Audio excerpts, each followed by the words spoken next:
សេកូអាំងចង្កាក់ឲ្យទន់ហើយឈ្ងុយជ្រក់ឲ្យលាយមកវាត្រូវគ្រឿងល្អហ្មងទាំងការលាយជ្រក់ទាំងការប្រឡាក់សាច់ហ្នឹងគឺយើងត្រូវការតិចនិចខ្លះឥឡូវយើងមកនិយាយពីរឿងជ្រក់មុនសម្រាប់ការលាយជ្រក់នេះមានច្រើនរបៀបយើងចង់បានជ្រក់ស្រួយឬមួយក៏ជ្រក់ទន់ហើយយើងលាយគ្រឿងធ្វើជ្រក់ឲ្យទន់ហ្នឹងធ្វើច្រើនមកបងប្អូនឥឡូវនេះយើងមកធ្វើជ្រក់ស្រួយម្ដងព្រោះថាជ្រក់ស្រួយញ៉ាំជាមួយណែមចៀនក៏ត្រូវញ៉ាំជាមួយសេកូអាំងចង្កាក់ក៏ត្រូវបន្លែលើកនេះយើងដាក់3មុខមានទឹកសក់ការ៉ុតហើយនិងល្ហុងការ៉ុតយើងឈូសវាខ្លីៗល្មមមកចំណែកទឹកសក់ហាន់ទុយៗដូចមិញណាបងប្អូនស្ដើងល្មមណាធ្វើម្ហូបយូរទៅស្អីក៏ស្រួលធ្វើដែរបងប្អូនឲ្យតែថាចិត្តយើងចង់ធ្វើល្ហុងយើងឈូសយកទៅសៃវែងជាងការ៉ុត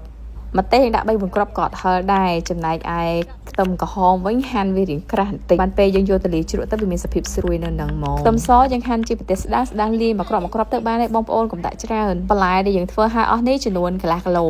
យើងប្រើអំបិលម៉ត់1ស្លាបព្រាកាហ្វេច្បល់វាឲ្យចេញជាតិទឹកផ្លេតសិនណាបងប្អូនទាំងទុនប៉ុណ្ណេះហើយយើងយកទឹកជាយើងនឹងយកមកលាងហើយស្រោះទឹកទុកមកកដប់សិនបន្តមកយើងមកធ្វើការដាំទឹកជាចំនួនកន្លះកែវ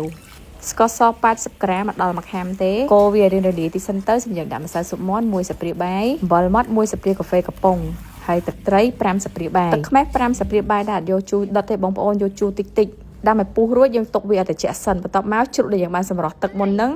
ដាក់គ្រឿងក្រៅទាំងអស់ហ្នឹងមកជប់បងប្អូនអាបន្លែដែលយើងបានហាន់មុនហ្នឹងហើយយើងចាក់ទឹកត្រីដែលយើងបានលាយមិញហ្នឹងចូលមក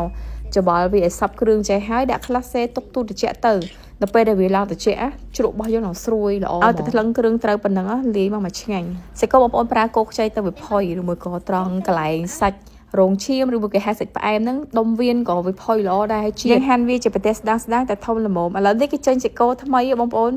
សាច់វាផុយខ្លាំងហើយហាន់ស្ដើងចាត់ការទេប្រឡាក់ទៅជ្រុះសាច់បើប៉ះសាច់ប្រភេទហ្នឹងទៅយើងហាន់រៀងក្រាស់ខ្លាញ់កយើងហាន់វាឲ្យទូចអញ្ចឹងមកសេកូកនួយខ្វះបានទេជាមួយនឹងគ្រឿងឆ្នាំងដីបងប្អូនអាចទិញនៅផ្សារក៏បានទិញពីខ្ញុំទៅក៏បានដែរក្នុងការផ្សំគ្រឿងបងប្អូនអាចប្រើជាប្រភេទទឹកប្រឡាក់សាច់ដាក់មកឆ្ងាញ់មកជាតិឲ្យពណ៌សាច់យើងប្រឡាក់សាច់ក៏បានឆាម្ហូបក៏បានឬមួយក៏យើងចង់យកធ្វើផាក់ឡូវធ្វើខបានទាំងអស់ហ្នឹងនិយាយទៅមានគ្រឿងហ្នឹងមិនបាច់ហត់ផ្សំគ្រឿងទេដាក់ឆាយកហ្មងបានជាតិទឹកប្រឡាក់សាច់មកដល់$3គ្រឿងឆ្នាំងដីមកដល់$5បើសិនជាបងប្អូនយកជាឈុត10មុខតម្លៃត្រឹមតែ$40ទេយើងហ្វ្រីសេវាដឹកជូនទៀតអត់មានតម្រូវការច្រើនចង់បានតែ1មុខ2មុខក៏កំងបានដែរបងប្អូនឆាចូលពេកយើងដឹកជូនឲ្យទាំងអស់សាច់នឹងខ្លាញ់បូកចូលគ្នា2ខាំយើងប្រើទឹកប្រឡាក់សាច់1ស្លាបព្រាបាយជាមួយនឹងខ្ទិះដូងដើមបន្តិចទឹកដោះគោស្រស់បន្តិចដើម្បីប្រឡាក់ឲ្យសាច់របស់យើងមានក្លិនឈ្ងុយនិងវាទន់ល្អហ្មងនិយាយទៅបងប្អូនអាំងដាក់គ្រឿងប៉ុណ្ណឹងសាច់គោរបស់យើងអាំងឆ្អិនហើយក៏រឹងខ្សោះដែរបងប្អូនវាទន់ជាតិល្អហ្មងមួយទៀតយើងប្រើគ្រឿងឆ្នាំងដីជាមួយនឹងខ្ទិះដូងដើមអញ្ចឹងវាជំនួយឲ្យសាច់របស់យើងទន់ហើយឈ្ងុយខ្លាំងសម្រាប់បងប្អូនមានគ្រឿងខុននៅផ្ទះហើយអាចសាកមើលវិធីនេះបានងាយស្រួលលឿនហើយម្ហូបយើងឆ្ងាញ់នេះយើងប្រឡាក់បែបសាមញ្ញខ្ជិលរោគ្រឿងច្រើនអាចធ្វើតាមវិធីនឹងបានឆ្ងាញ់ដូចគ្នាមានខ្លាញ់គោអាំងលាយអញ្ចឹងណា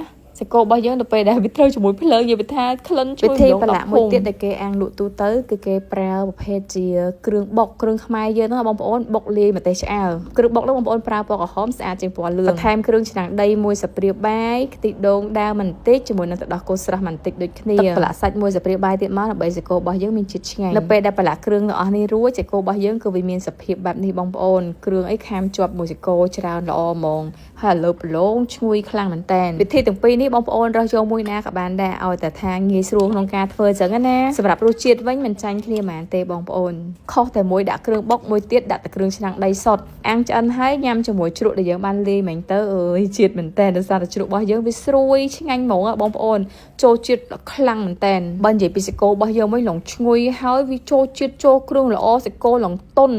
វាមានជាតិសំណើមនៅក្នុងនឹងល្អហ្មងណាបងប្អូនចង់បានគ្រឿងមួយមុខណាឬមួយក៏ចង់បានទាំងឈុតឆាតចូលពេកគ្រឿងខ្មែរឆ្ងាញ់មិនណយទេអរគុណច្រើន